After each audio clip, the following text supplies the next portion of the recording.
Alors aujourd'hui, on va essayer de comprendre l'importance du yoga nidra, la puissance surtout de cet outil, de ce type de yoga qu'on appelle le yoga du sommeil.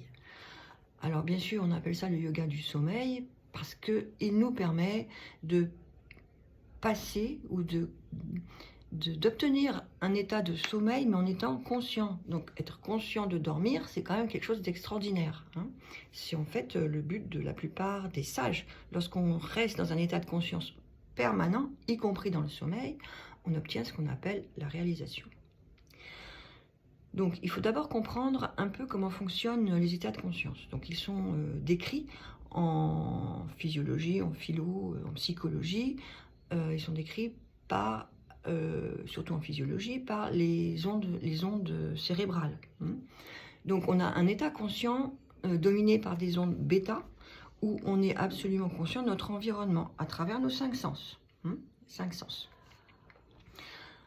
On a ensuite ce qu'on appelle le dreaming state, l'état de rêve, où cette fois-ci les 5 sens ne sont plus actifs, et où surgit par contre des impressions venues du subconscient, des mémoires oubliées, des stress, là, et c'est vraiment là où l'on peut rêver, où notre mental cherche à nous alerter sur quelque chose qui ne va pas. Et cet état est régi par les ondes θ. Et puis nous arrivons ensuite au niveau de sommeil profond, régi par les ondes delta, où là, il n'y a plus aucune activité, ni physique, ni mentale, ni émotionnelle. Donc, l'idée du yoga nidra, c'est bien sûr nidra le sommeil, mais c'est le yoga. Donc, le yoga, c'est réunir ces 3 états de conscience différents et les vivre en même temps.